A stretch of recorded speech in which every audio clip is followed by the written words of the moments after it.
Hey guys, welcome back to Tower of God New World. In today's video, we're going to be doing a bit of team building for the early game. Now, keep in mind, we are still super early days. The game has only been out for 6 days, so take it with a grain of salt. But ideally, what I'm looking at here is yellow and purple cores for your team, because the way Elemental Advantage works in this game, it gives you 100% increased damage if you have the advantage, or you deal 50% damage if you don't. So, you know, it pays so much to have elemental advantage. However, if you go with a yellow team or a purple team, you can guarantee yourself to never have weakness against the enemy, because the way the interactions between yellow and purple work is that, say I've got 3 purples on my team and the enemy has 2 yellows.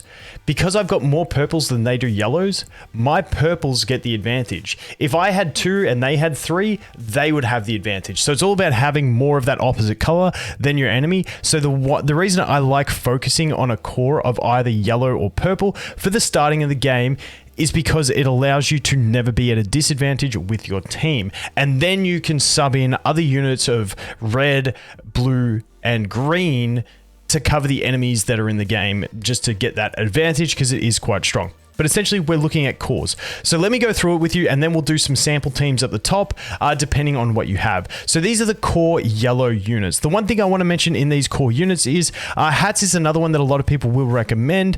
I'm not 100% sold on him, but you could use him as one of your damage dealing options as well. And if you were using him as a damage dealing option, he would go into this power level category. The power level category is if you're like me and you like leveling one character 20 levels above the others, so that they're power leveled. It normally wants to be a melee character that's going to get damage out of it, but also get mitigation, because you need to, you know, soak up a bunch of damage. So he would fall into that category if you wanted to use him as well. Shibisu is really good when he works, but he's horrible when he doesn't. It's not bad to pick up a copy of him if you're going for the yellow team, because he can work really well. He basically just makes you just nuke one character at a time. He makes your whole team target one enemy. Problem is, he runs into melee range and gets absolutely smacked at the start of every battle, and that is my issue with him. But these 4 units are fantastic. Evan is the SSR plus, and down here, Karaka is the SSR plus as well. So if you have them, they're going to make incredibly solid cores. Then as we move on, he is a tank, disruptor, healer, really fantastic unit. You know, Gator's just he's just a cool looking unit too, let's face it. Then we got Bomb, he's actually a pretty decent support at supporting your main unit, so he's really nice in there. And then we have Wang, who's just a really strong DPS, really high multipliers, good crit damage, all that sort of stuff. So he can work as a damage dealer, but he doesn't even have to be completely power leveled to deal nice damage, which is the cool thing about him. Then when we jump into the purple team, Karaka, amazing tank, can cheese stages, all that stuff. Kun is a great controller. He provides shields to your team. He provides stuns. He banishes an enemy. He's got really good effects. Next up, we'll talk about the Anima chick. She's just really good energy recovery, general support, a little bit of debuff. She's just all around a great support unit, in my opinion. Fantastic in there. Then we have everyone's favorite character in the game, and she is just especially really good with Karaka, because she synergizes super well with him. But her link's good. She has good damage mitigation, and she also deals a lot of damage herself.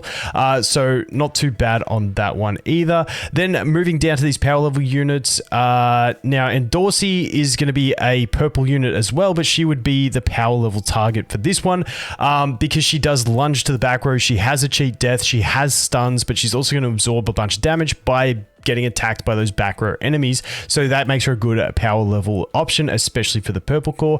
And then we have Yuri, who is the other power level target for me personally. We all get her at the start. We get 3 dupes of her. She's fantastic. She's an absolute monster. She deals massive damage and absorbs a bunch of damage. Good defense buffs for herself. She has a shield, all that stuff. Now, in useful supports, I've only put 1 here. She is a green unit, but she's like the only other unit that really heals in the game besides these 2 up the top here. So I thought I'd put her here because you can splash splash her into any team as your healer.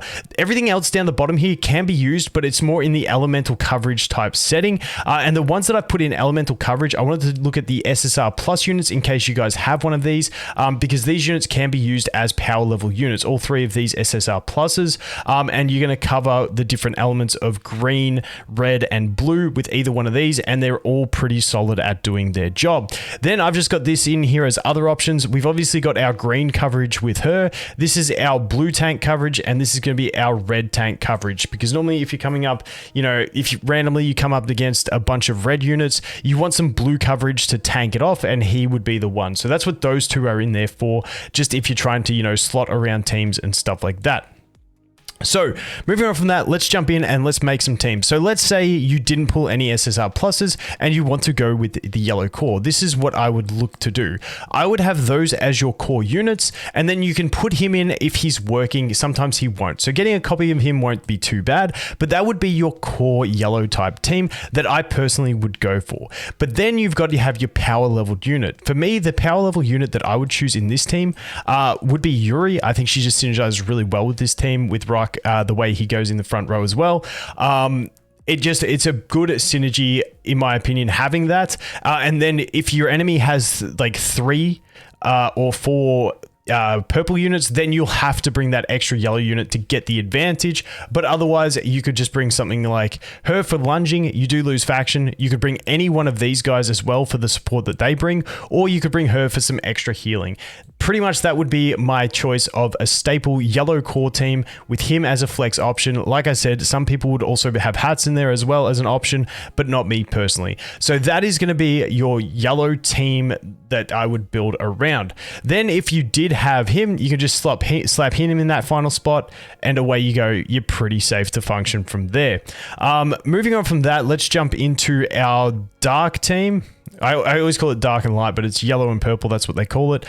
So the purple team is pretty much this. With her being your power leveled, you put her in your highest wish list category. And then the final slot, I'd almost go with something like this. So you've got a tank, you've got a disruptor, and then you've got your 3 supports with some solid damage, but also she's going to do damage and she's going to do damage. They're not going to be like a crazy carry DPS damage, although she can be at times.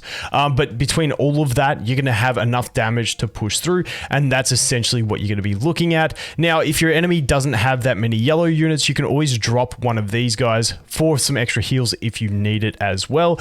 But if you have Karaka in your roster, then you can probably do something like this and you're pretty much set to go from there. But once again, you can always look to sub one of these units out for any one of these guys, depending on the situation. Over on my soft launch account, I would sometimes sub one of these 3 out for her because I pulled her, and that gives me really good coverage as long as I wasn't fighting against blue units, and I was pretty safe to go from there. But hopefully that shows you like the team cores, the kind of units you want to use. And then once again, it's super early days, so experiment with characters, find a character you like, and you can sub them in your team. I was just trying to get you guys pointed in the right direction between the yellow and purple cores. Hopefully it made some sense. As always, guys, thanks for watching. Hope you have an awesome day, and I look forward to seeing the next one. Cheers.